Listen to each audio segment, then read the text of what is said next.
tiga besar kandidat potensial untuk kursi Gubernur Jawa Timur berdasarkan hasil survei ARCI adalah sebagai berikut. 1. Khofifah Indar Parawansa, 27,9%. 2. Emil Dardak Elistianto, 15,3%. 3. Ahmad Fauzi, 7,5%.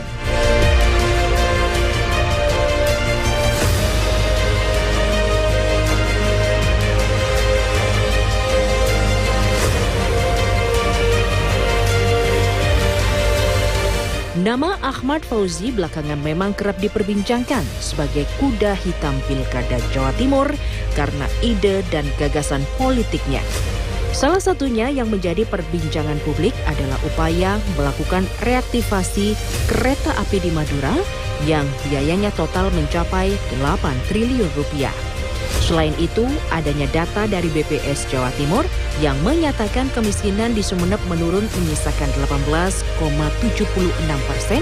Jumlah itu menurun ketimbang tahun 2021 yang mencapai angka 20,51%.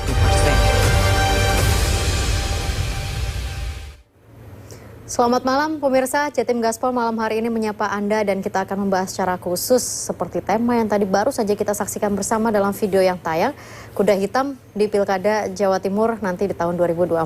Nah, tadi sejumlah nama sudah muncul, meskipun juga mungkin memang masih ada beberapa bulan menuju Pilkada, namun tentunya tidak ada salahnya kalau kita sudah membahasnya karena memang proses ini sudah mulai berlangsung dan masyarakat juga harus mulai bersiap.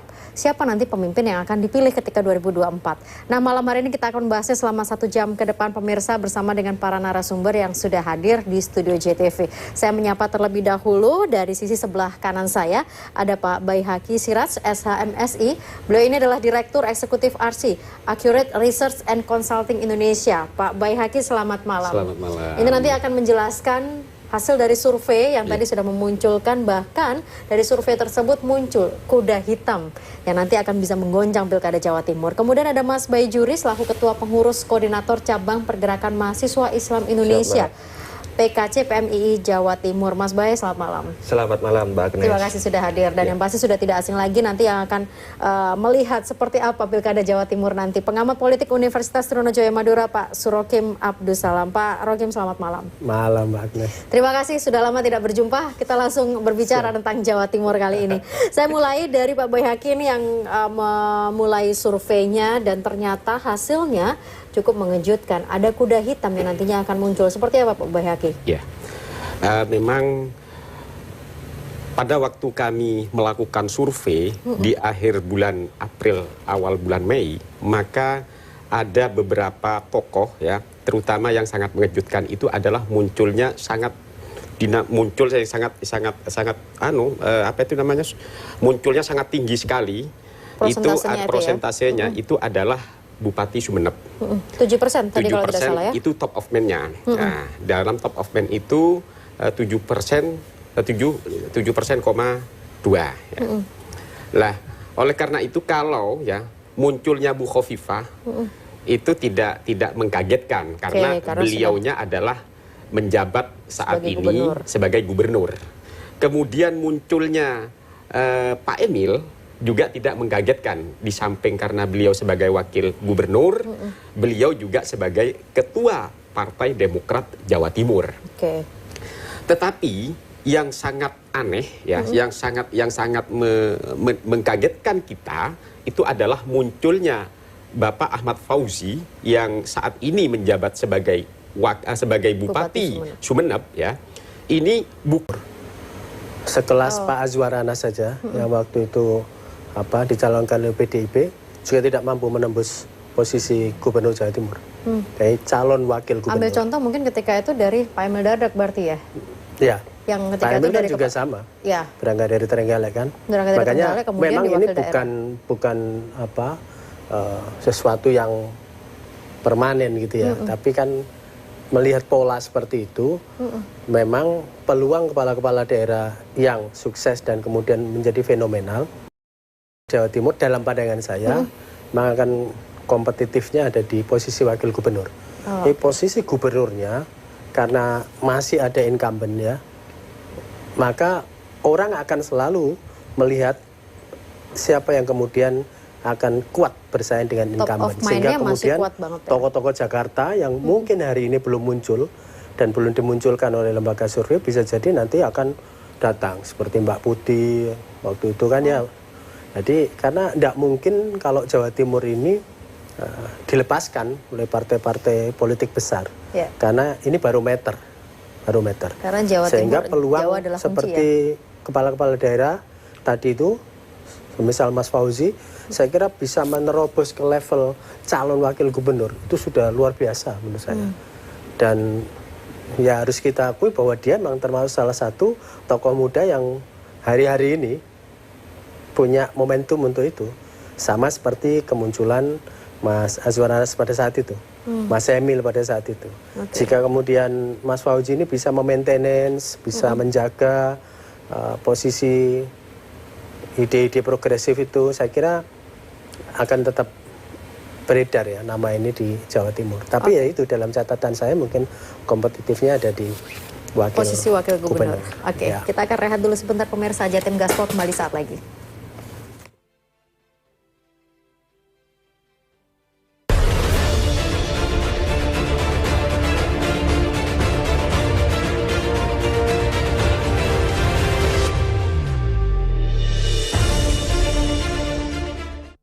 Inovasi baru dari Hotin.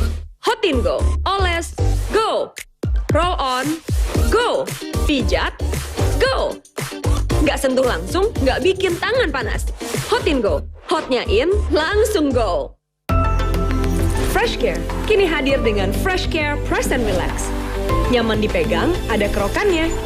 Bisa ngerok, bisa ngeroll sampai belakang. Fresh Care Press and Relax bisa ngerock and roll.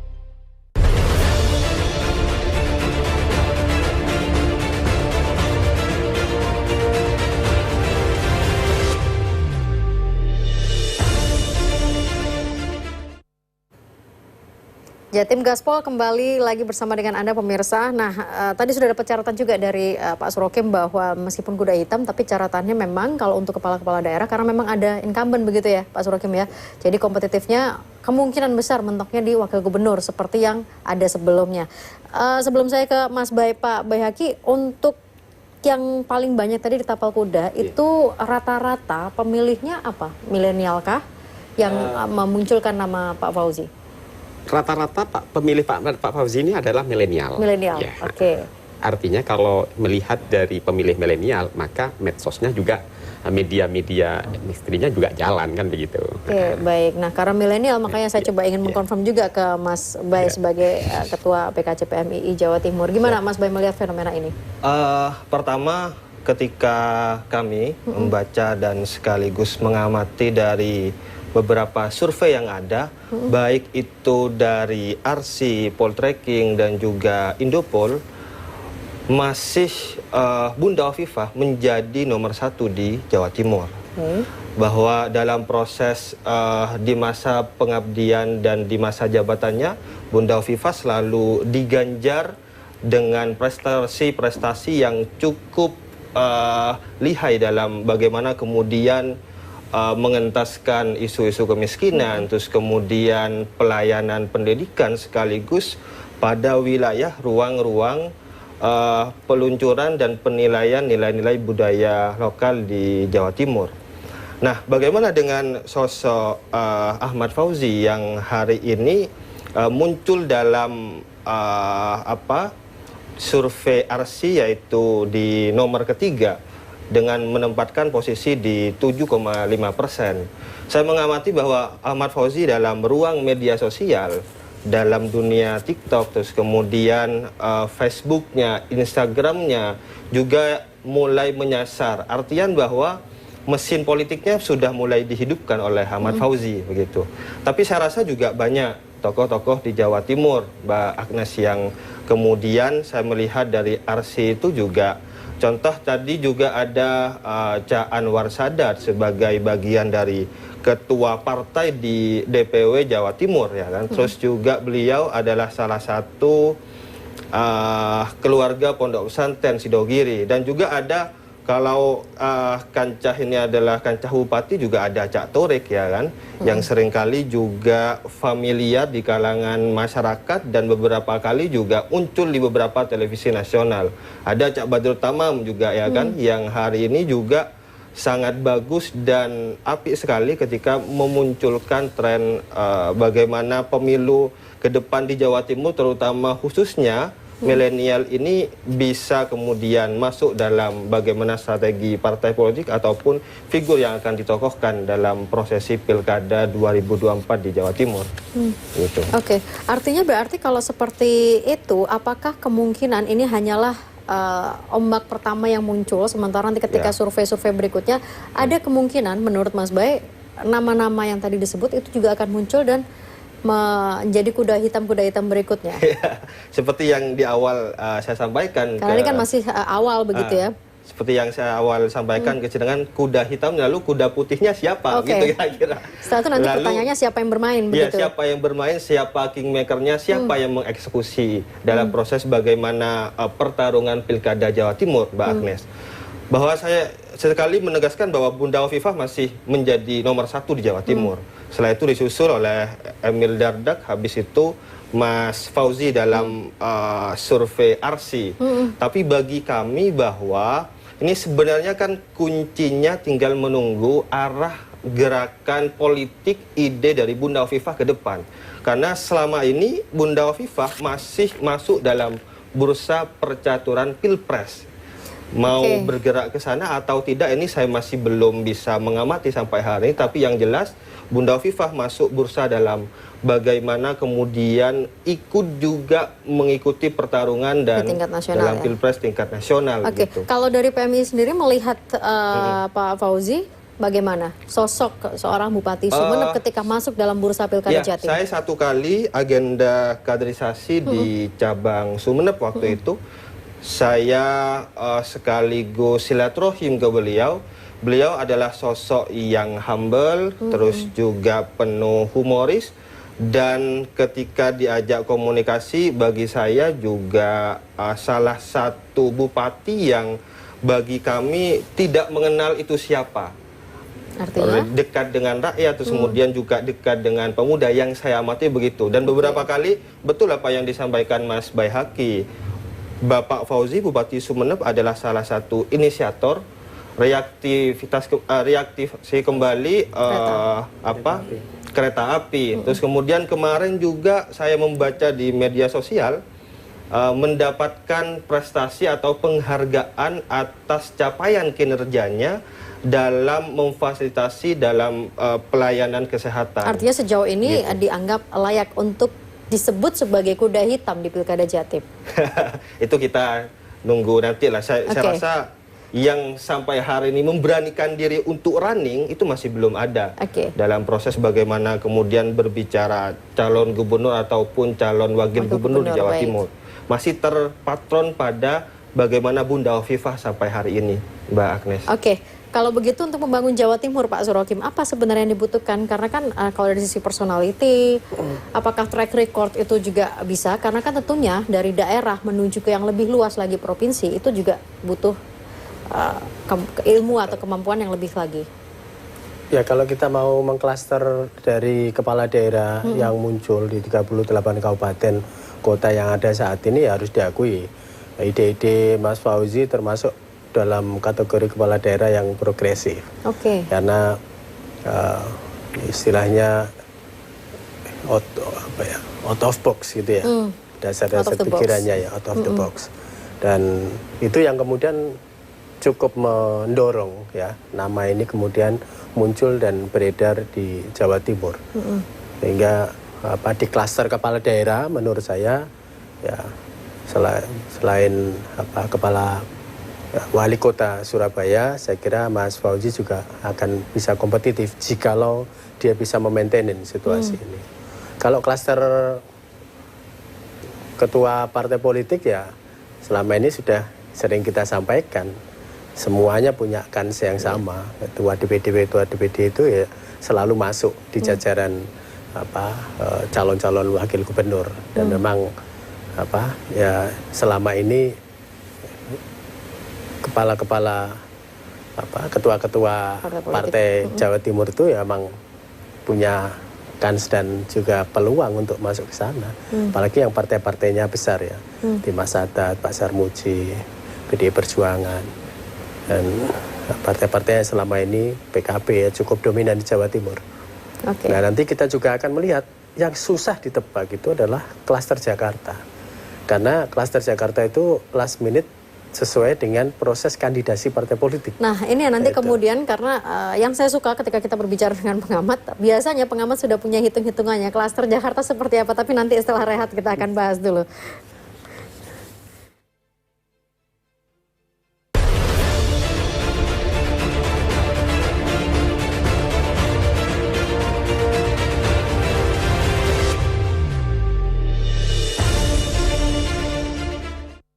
Adakah obat yang aman untuk nyeri sendi dan linu-linu? Kami perkenalkan Healthic, obat herbal untuk nyeri sendi dan linu-linu.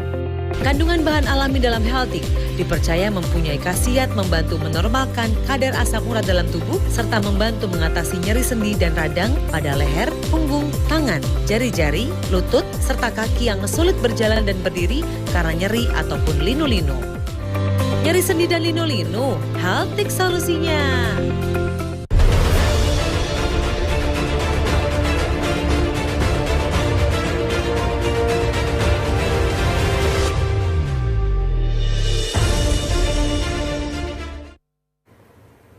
Memang selalu ada hal yang menarik pemirsa ketika kita berbicara tentang persiapan sebuah pemilihan baik itu di daerah ataupun secara nasional. Karena tentu saja biasanya pemegang keputusan tertinggi adalah dari sisi nasional. Yang di daerah boleh saja mencalonkan siapapun, survei boleh memunculkan siapapun, tetapi mau tidak mau, Pak Surokim tadi sudah mengatakan last minute ini semuanya adalah dari klaster Jakarta yang tidak bisa ditebak. Tapi kalau Pak Surokim sendiri sudah punya catatan, klaster Jakarta arah-arahnya seperti apa nih? Selalu ada di saku ketua umum partai-partai. Saya harus mengundang ketua umum berarti ya kali ini. Kita agak sulit karena apa yang ada di benak para ketua umum DPP itu ya memang sangat situasional. Ini kan masih hampir 1,5 tahun lebih ya. Pilkada kita ini kan November. Ya. Dulu Pilpres dan Pileg. Jadi yang akan jadi fokus kedua saya kira, dan itu memang menurut pendapat saya, klaster Jakarta itu akan sangat tergantung pada relasi kehendak ketua umum. Tidak ada pengaruhnya dengan survei-survei yang kemudian dimunculkan? Ya pasti ketua DPP hari-hari ini juga akan mempertimbangkan. Jadi pertimbangan orang untuk dicalonkan itu selalu ada kombinasi itu. Kepentingan partai, kedekatan personalnya dengan ketua umum, yang ketiga elektabilitas. Jadi 3 itu memang selalu menjadi pertimbangan, karena siapapun yang akan dikontestasikan semuanya harus dihitung peluang menangnya. Jadi itu yang kemudian membuat kita agak sulit menerka atau membaca kira-kira kehendak ketua-ketua DPP itu untuk memasang calon-calonnya itu siapa. Jadi saya sering mendorong harusnya ya ketua DPD, ya, ketua DPD itu diberi peluang untuk juga ikut kontes. Ya. Tapi kan faktor X terkait dengan itu banyak sekali. Ya, waktu itu sebenarnya PDIP semisal sudah mencalonkan Mas Anas, tapi karena ada tsunami sedikit waktu itu, akhirnya kemudian tergantikan dengan Mbak Putih. Namanya Mbak Putih sama sekali tidak ada yang menduga saat itu. Siapa ya? Dan survei-survei yang berdiri juga tidak pernah menyebut Mbak Putih. Tapi muncul. Selalu begitu kandidat itu muncul dalam kontestasi, dicalonkan oleh partai politik secara resmi, selalu punya modal 8%. Itu di mana-mana sudah seperti itu trennya. Jadi seperti Mbak Agnes gitu nanti dicalonkan oleh partai politik 8%, Pak. Jangan salah, bisa mengungguli Mas Fauzi yang tadi yang 7%. Saya nitip ke Pak Bay berarti ya kalau gitu ya nama saya. Tapi Pak Bay, kalau begitu ini kita berbicara tentang hasil survei kemarin begitu ya. Apa catatan yang bisa kita gali terkait dengan keberadaan sosok dari kuda hitam Pak Fauzi khususnya dalam survei kali ini? Kalau menurut kami ya, menurut saya itu sebenarnya ini suatu peringatan bagi incumbent Bu Khofifah maupun Mas Emil ya, dengan munculnya Pak Fauzi. Kenapa? Pak Fauzi ini mulai garap di tapal kuda karena beliau sudah tahu bahwasannya di Matraman itu PDI kuat. Lah, Pak Fauzi ini kan terkenal, sudah dikenal oleh masyarakat adalah salah satu pengurus PDI. Kalau beliaunya sampai diberangkatkan dari PDI, maka PDI ini kan satu arah, satu garis. Siapapun yang diperintah oleh partai, maka dia akan mengikuti. Lah, kelemahan di PDI ini masih agak sedikit lemah di tapal kuda. Lah, inilah yang saat ini diisi oleh Pak Fauzi, gitu loh. Lah, tatkala nanti di tapal kuda ini sudah kuat, maka di Matraman ini tinggal siapa yang mau diutus oleh partai. Kalau memang nanti diutus oleh partai itu Pak Fauzi, maka ya tinggal menggaris kan begitu. Hanya itu. Kemudian yang kedua adalah ini suatu peringatan ya, salah satu peringatan bagi incumbent bahwasannya saat ini ya Bu Khofifah kalau disimulasikan 9 nama ada di 37,2% ya. Kemudian Mas Emil ada di 21. Lah inilah beliau mau habis masa jabatan ya. Insya Allah di bulan Desember 2023 ya. Lah ini di akhir masa jabatan ini harus mengejar, harus mentarget di atas 50% karena saat ini belum ada yang running. Belum ada yang, tatkala nanti ada yang running, yang di atas ini akan turun. Yang running ini akan naik. Kan seperti itu. Dan ya bisa saja yang di atas ini akan naik, yang lain akan apa itu namanya? Masih stagnan kan seperti itu. Tapi bisa dipastikan bahwa dengan caratan yang ada sekarang, tentunya dengan gagasan-gagasan yang out of the box begitu ya, apakah itu akan bisa membuat Pak Fauzi ini dengan survei sekarang 7,5%, kemudian nanti di survei berikutnya dia akan mengalami kenaikan elektabilitas? Selama dia konsisten dalam gerakannya, bisa saja bisa akan naik. Konsisten ini berarti dalam hal isu-isu yang diangkat. Jadi di situ.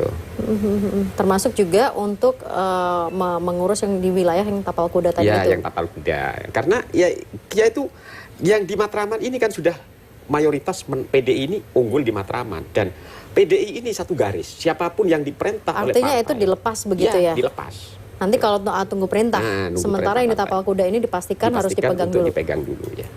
Oke, Pak Surhakim, kalau begitu, ini berarti kan mau tidak mau Pak Fauzi harus sesegera mungkin begitu kan dari caratan survei begitu ya.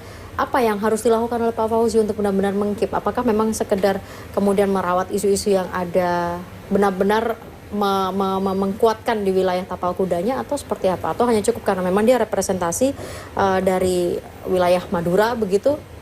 Ya memang tidak cukup itu ya, karena faktornya akan menjadi faktor gabungan ya, faktor omni itu. Jadi keterpilihan seseorang, elektabilitas seseorang itu kian waktu, kian hari, kian kompleks variabel yang mempengaruhinya. Tidak lagi tunggal seperti sebagaimana kita dulu lihat ya, ada faktor demografis, ada faktor psikografis gitu ya, faktor ekonomi politik juga sekarang sudah mulai berkembang. Dan jika kita mencermati swing voter, undecided voters, nah ceruk itu yang kemudian harus dibaca, termasuk bagi tokoh-tokoh baru yang muncul, karena ya sebenarnya belum bisa menjadi patokan, karena angka swing voters dan undecided voters ini masih tinggi.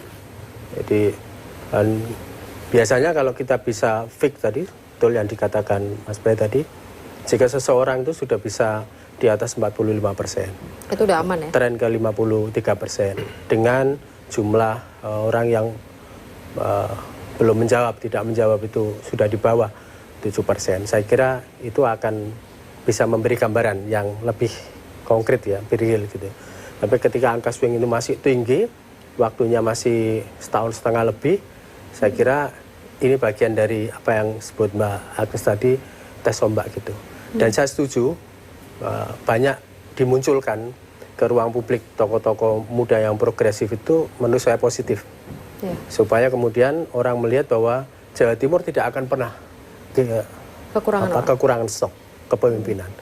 Kalau kemudian main impor saja dari Jakarta, kemudian tidak dikasih saingan yang bermutu dan berkualitas di Jawa Timur, saya kira memang itu bukan kelasan Jawa Timur.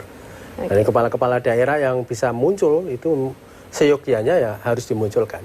Makanya di balik angka-angka itu ya saya bersyukur bahwa memang sudah selayaknya kepala-kepala daerah di Jawa Timur yang prestatif, progresif begitu diberi kesempatan. Untuk apa? Untuk juga bisa bersaing. Bahwa kita semua tahu ini liga utama di Pilkada Indonesia, tapi peluang dari klaster kepala daerah itu juga perlu dimunculkan. Dan saya kira tugas Mas Fauzi tidak akan ringan. Beda dengan Pilkada Sumeneb ya. Saya bisa hampir pastikan kalau Mas Fauzi maju lagi di Sumeneb pasti akan telak. Tapi dia harus berpikir tentang 38 kabupaten kota, sebagaimana tadi dijelaskan. Variabelnya sangat kompleks, kan? Sangat berbeda. Dan tantangannya juga akan lebih... Dinamikanya akan tinggi, apalagi kemudian nanti klaster Jakarta itu turun, kemudian disandingkan nama-nama itu, akan semakin ngeri juga. Tetapi ya wajib aja, kita harus bersabar untuk melihat situasi, kian waktu, kian hari, sampai kemudian angka orang yang belum menjawab dan tidak tahu itu akan semakin mengecil, baru kemudian kita akan tahu dinamika yang sesungguhnya seperti apa. Sekarang kita coba tanya dari perwakilan milenial, ini seperti apa sebenarnya sosok pemimpin yang katanya kita butuh pemimpin muda, pemimpin inovasi, pemimpin yang penuh dengan pemikiran out of the box, itu seperti apa? Ya, ada sebuah adagium, Mbak Agnes, bahwa orang-orang tua itu selalu berbicara masa lalu. Sementara anak-anak muda berbicara masa depan. Kira-kira itu yang akan menjadi bagian dari harapan seluruh pemuda baik di Jawa Timur maupun bahkan di nasional. Nah, saya rasa sosok atau figur karakter kepemimpinan yang seperti apa yang dibutuhkan terutama dalam wilayah Provinsi Jawa Timur. Tentu satu, dia harus visioner. Dua, mempunyai gagasan ide politik yang spektakuler dalam proses pembangunan di Jawa Timur. Tatkala harus misalkan nih dalam bagaimana penanganan pemulihan ekonomi kerakyatan, ya, itu harus handal dan canggih dalam memilih dan memilah program yang akan diselayarkan ketika dia menjabat. Tentu yang disasar adalah generasi milenial yang bisa mengeksekusi dan menjalankan program-program tersebut. Nah, saya dalam proses perjalanan di Jawa Timur, yang saya rasa masih perlu kemudian dibenahi dan diperjuangkan adalah konektivitas, yaitu infrastruktur, pembangunan. Contoh semisal ketika kita di Gresik mau ke Bojonegoro itu macetnya sangat luar biasa gitu kan. Terus di wilayah-wilayah Matraman, contoh di wilayah Pacitan, Nganjuk yang sebenarnya mempunyai sumber daya alam yang sangat luar biasa dalam sektor pertanian, ya kan. Di Tapal Kuda sektor pertanian, padi juga di Jember terutama pernah menjadi nomor 1 di tingkat level nasional maupun Jawa Timur. Nah, cara-cara seperti itu yang harus dilakukan. Tentu kalau boleh menyarankan kepada Bapak Fauzi agar bisa meraup suara milenial, ya harus hadir dengan gagasan ke kampus-kampus untuk kemudian membawa visi yang sangat besar untuk kebaikan, kemaslahatan Jawa Timur. Kalau sejauh ini yang sudah dilakukan belum berarti?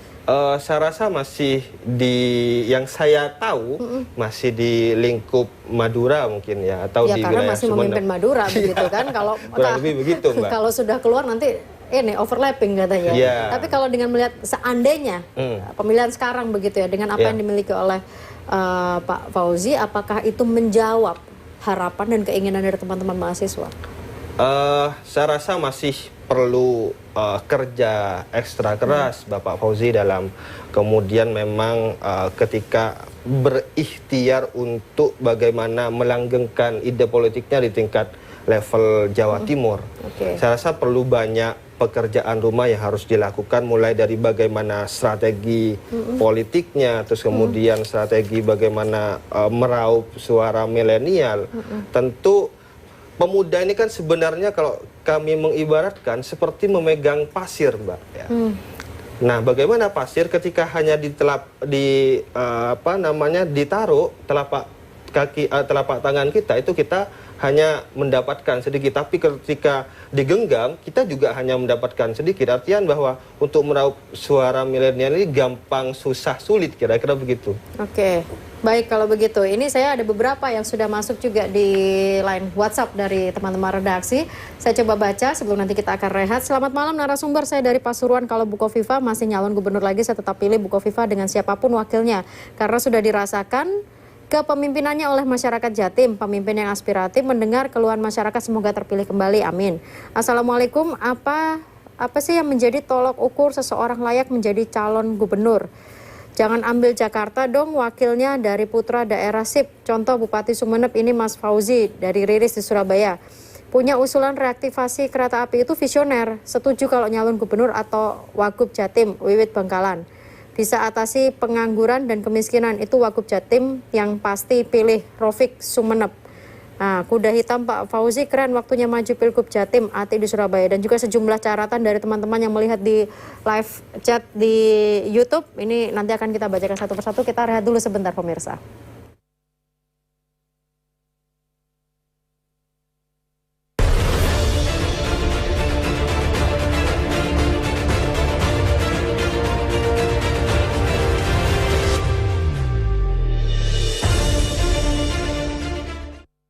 Dangdut digoyang tambah yahut, dangdut stasiun dangdut, semua goyang semua senang hanya di stasiun dangdut.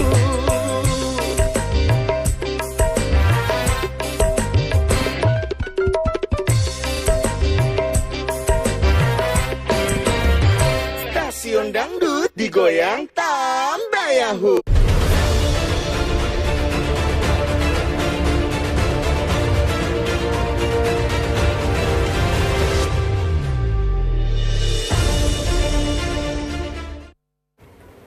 Ya, menanggapi sejenak sejumlah live chat yang masuk di YouTube dari JTV, ini banyak juga yang memberikan support untuk Bupati Fauzi, keren, Sumeneb, nyimak, Bupati Fauzi cocok maju ke Jatim, perwakilan Madura Ahmad Fauzi luar biasa, mantap, lanjutkan, dan sejumlah lagi chat-chat yang ternyata juga memberikan dukungan. Saya tidak tahu sebenarnya Pak Bay, apakah ini juga menjadi salah satu catatan bahwa dukungannya sangat banyak. Apakah ini bisa dikatakan mewakili Jawa Timur keseluruhan, ya, Pak Bay? Belum tentu.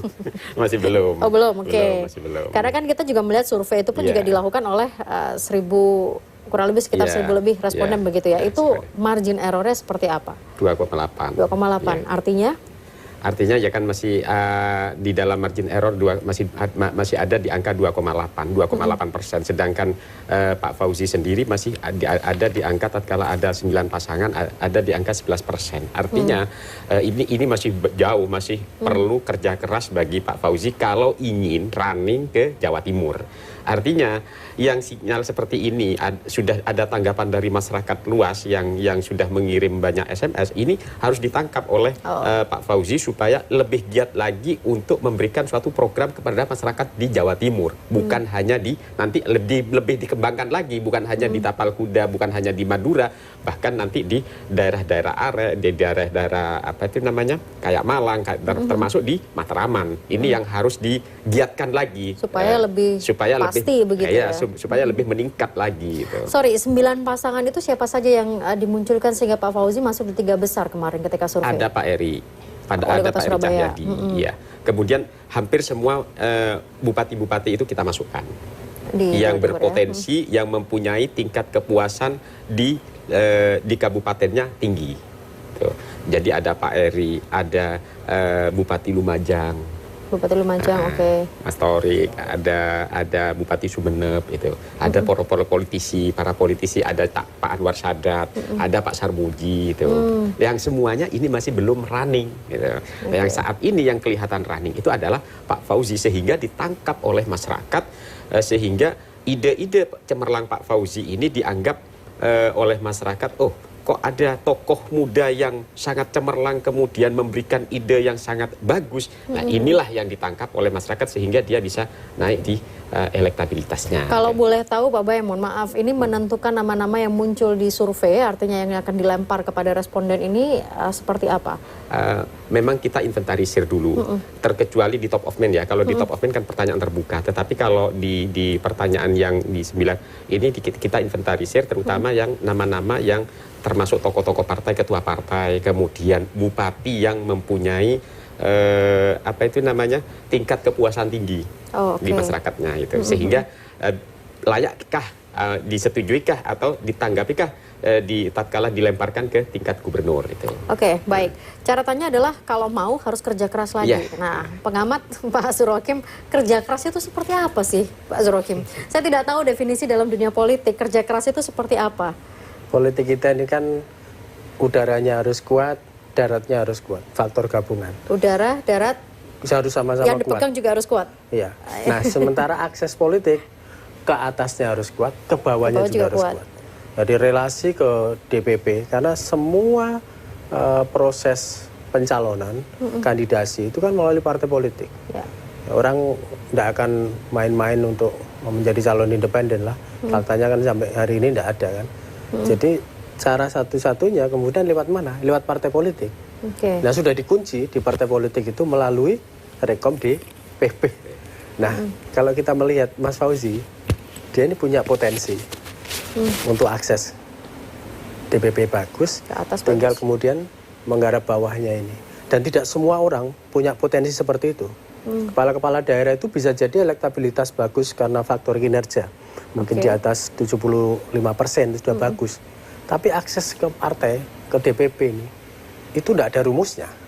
Dan tidak dimiliki banyak orang. Kalau yang dilihat dari sosok Pak Fauzi, aman ke atas? Bagi orang yang mengamati, punya potensi beliau. Ya. Gitu artinya faktor gabungannya dia dapat. Oke, bagaimana dengan sosok-sosok lain dalam partai yang sama di tempat Pak Fauzi? Ya banyak, pasti banyak. Apalagi stok yang saya sebut sebagai klaster Jakarta tadi itu. Tapi jangan lupa bahwa Mas Fauzi ini kan ketua DPC juga, ya kan?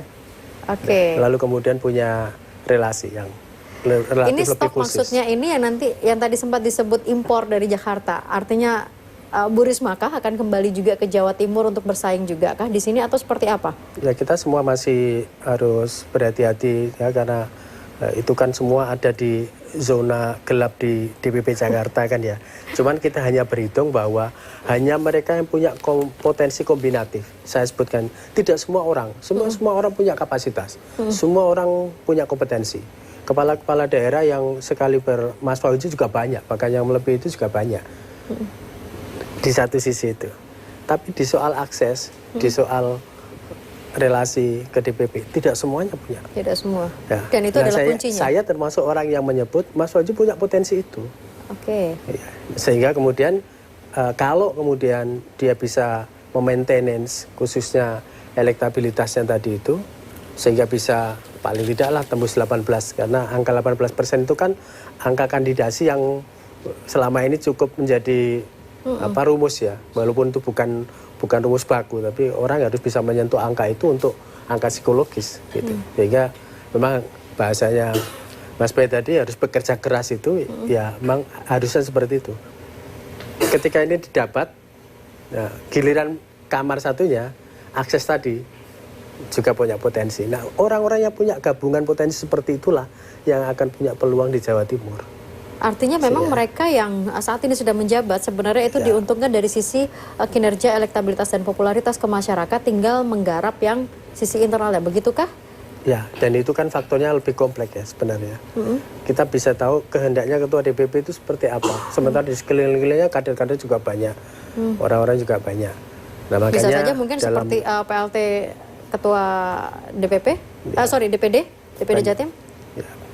Ya, saya kira beliau kelasnya sudah nasional, saya kira tidak akan. Bukan di sini berarti? Saya kira kalau menurut pengamatan saya tidak. Justru kan juniornya beliau ini. Tapi ya begitulah yang ingin saya katakan itu bahwa kandidasi politik itu mengenal dua kamar itu.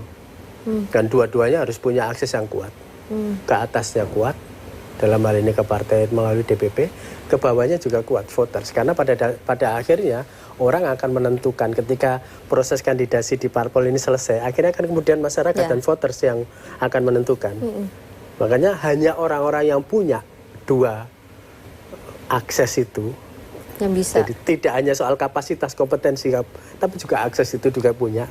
Baru orang itu bisa dikatakan kuat di Indonesia. Dan menjadi itu tidak mudah. Banyak orang kompeten, banyak orang capable. Tapi akses ini tidak banyak orang yang punya. Sementara di Indonesia faktor itu gabungan jadi satu. Nah, Mas Fauzi itu punya potensi itu.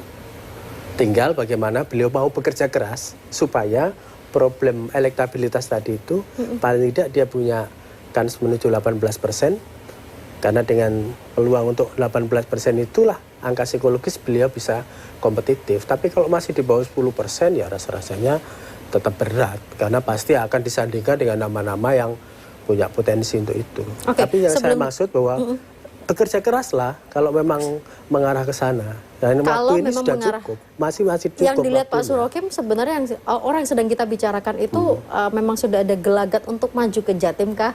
Yang dilihat Pak Surokim? Saya belum bertemu beliau. Oh, belum ya?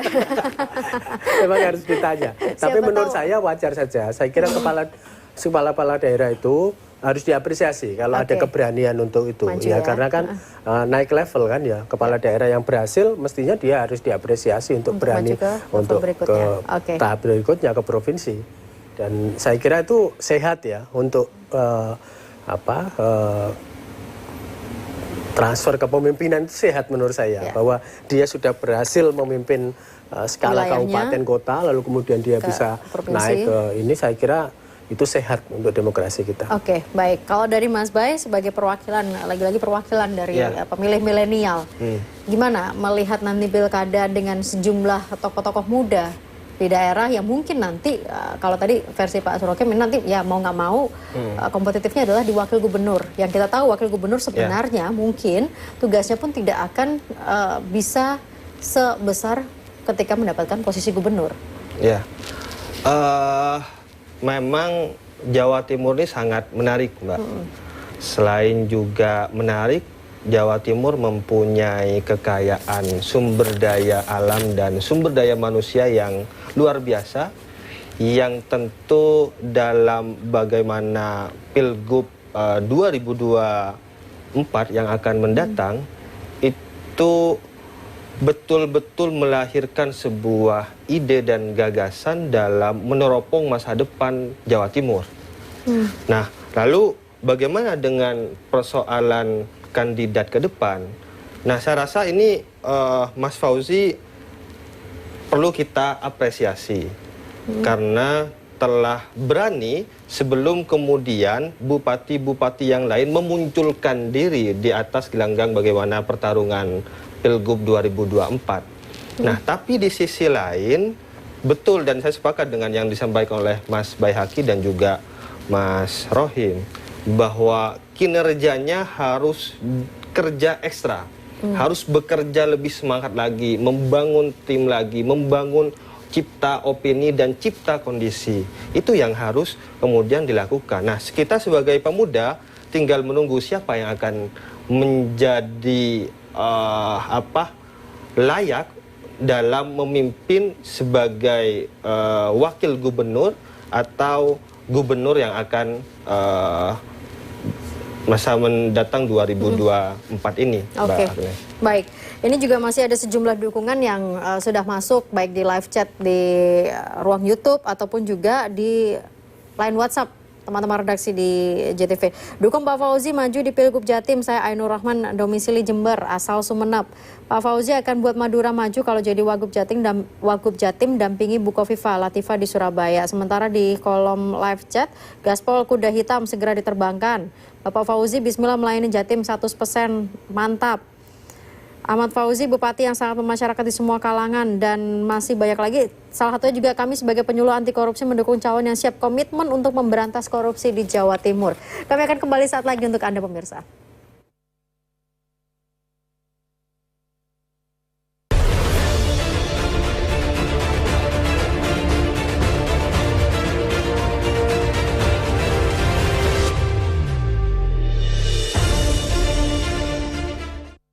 Pos Trans Jatim Koridor 1, Sidoarjo, Surabaya, Gresik atau Surabaya Raya. Harga bahan bakar minyak BBM bersubsidi akhirnya benar-benar naik. Petugas gabungan dari Bea Cukai bersama Satpol PP dan TNI Polri menggelar razia rokok dan minuman beralkohol ilegal. Menolak kenaikan harga BBM, naikkan upah buruh, dan perbaiki kinerja di Snaker Trans Jatim.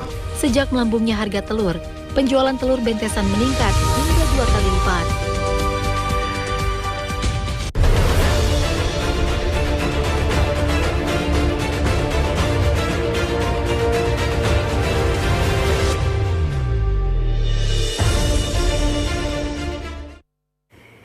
Ya, pemirsa, membahas terkait dengan Pilkada Jawa Timur, khususnya nanti di tahun 2024, memang masih banyak teka-teki, masih banyak pasal yang harus disusun bersama-sama, karena ini masih lepas satu persatu begitu ya, masih banyak ruang-ruang yang nanti bisa saja survei berikutnya memunculkan sejumlah nama, termasuk juga kalau ada yang notis biasanya calon-calon incumbent begitu ya, itu biasanya masuk di periode kedua ini masih bersatu. Apakah juga nanti ini akan bersatu atau kemudian nanti pecah begitu ya. Nah, ini juga masih menjadi pertanyaan bersama, seperti apa peta politik di Jawa Timur nanti di 2024. Nah, masuk di segmen terakhir, saya awali dulu dari teman-teman mahasiswa. Ya. Seperti apa sebenarnya untuk tokoh muda ini bisa meramaikan Pilkada Jatim, karena supaya tidak mengatakan itu lagi yang muncul, tapi tentunya tadi teman-teman mahasiswa punya harapan tersendiri.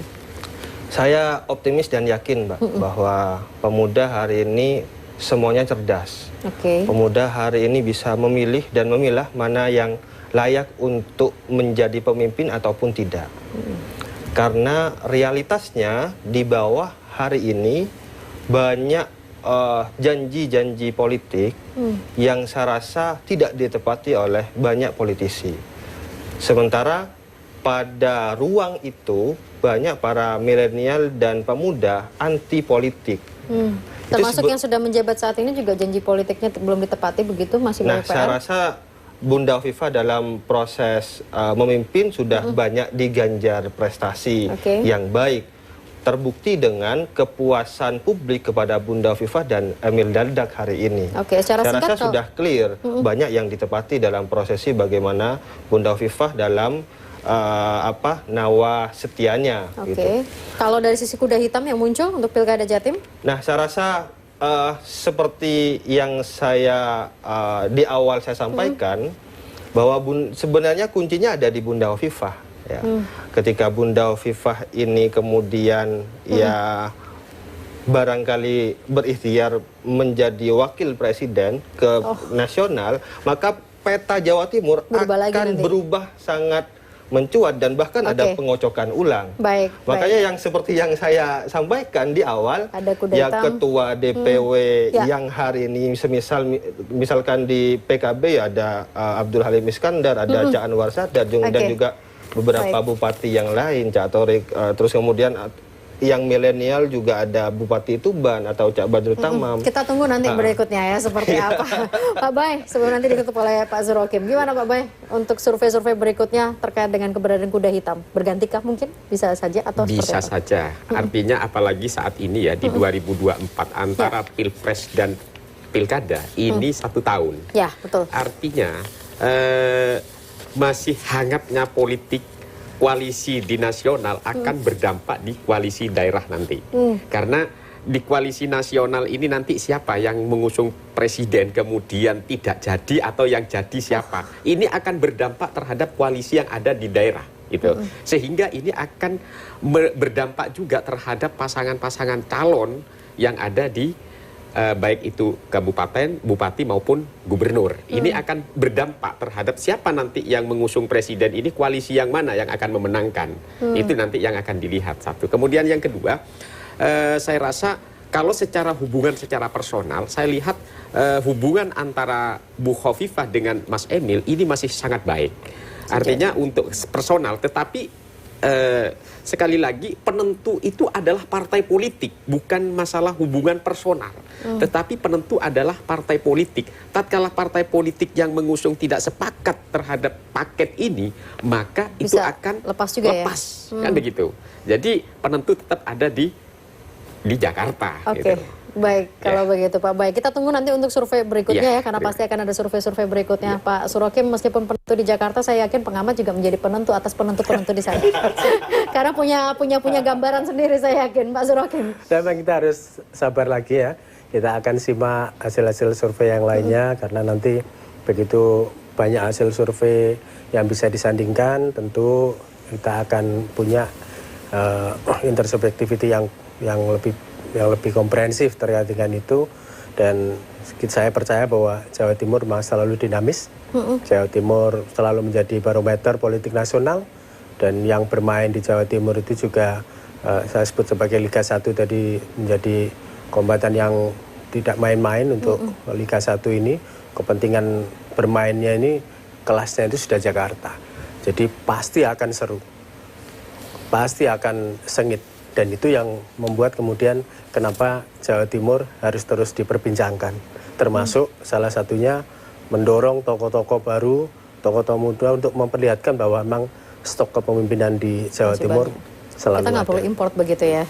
Harus dari putra daerah sendiri ya? Ya paling enggak akan ada penyeimbang, akan ada... Tapi kalau terkait dengan kuda hitam, Pak Surokim, mungkinkah Pilkada Jatim kali ini memang benar-benar memiliki kuda hitam ketika nanti di 2024? Kalau kemudian Bu Khofifah melalui perjalanan panjang beliau dengan koalisi baru dan masih running di Jawa Timur, dan akhirnya harus mempertimbangkan, saya kira memang Mas Emil, Mas Fauzi memang ya, termasuk gitu ya? yang akan menjadi masuk di kuda hitam itu.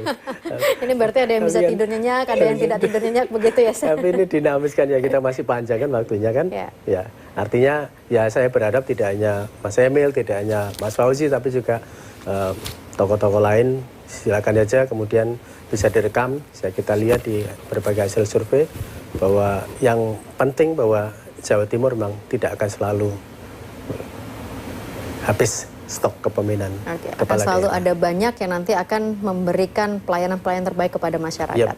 Terima kasih banyak Pak Surokim, kita tunggu nanti diskusi-diskusi berikutnya kalau pasal-pasalnya sudah mulai lengkap begitu ya. Mas Bay terima kasih, Pak Bay juga terima kasih, kita tunggu survei berikutnya. Ya pemirsa, ini memang masih utak-atik begitu ya, tapi apapun itu terserah mau diutak-atik seperti apa. Satu yang pasti semuanya tujuannya adalah memberikan yang terbaik untuk kepentingan masyarakat. Itu saja yang nggak perlu diutak-atik. Saya Agnes pamit, selamat malam, sampai jumpa.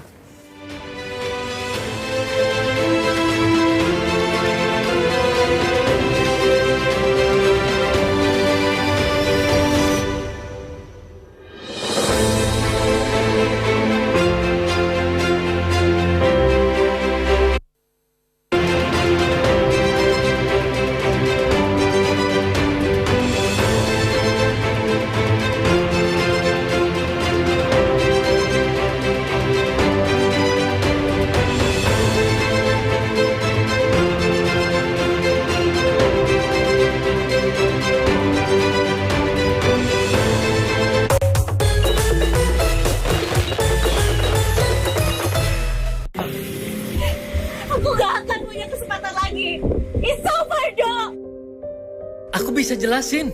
Gak mungkin. Itu semua cuma mimpi. Mungkin nak, geber Hatari miliar rupiah ada tahap kedua. Ayo, temukan kuponnya lagi dengan membeli Hatari Sihongpa kemasan khusus. Untuk hadiah utama umroh, kirim ke Hatari Jakarta 12.000. Kesempatan lebih besar. Geber Hatari miliaran rupiah tahap kedua. Semakin berlapis hadiahnya. Yuk, bisa lagi yuk. Acara ini dipersembahkan oleh Geber Hatari miliaran rupiah tahap kedua. Yuk, bisa lagi yuk. Perasaanku kok gak enak. Kaya ambu menyan, ambu opo. Kan? Ridwan, kamu ngapain? Iki lo ngitung roti. Kita waktunya bekerja ini. Ada. Ayo. Nah, di sini loh, ini saatnya kita bekerja berjualan Hatari, ya kan? Kita sekarang sudah ada di Aldo Snack. Wow, di Jalan Sawung Galing. Yes, ya kan? Jemundo Taman Sidoarjo. Buat warga Sawung Galing, ayo beli Hatari. Ramaikan ya. Kan Hatari baik banget loh bagi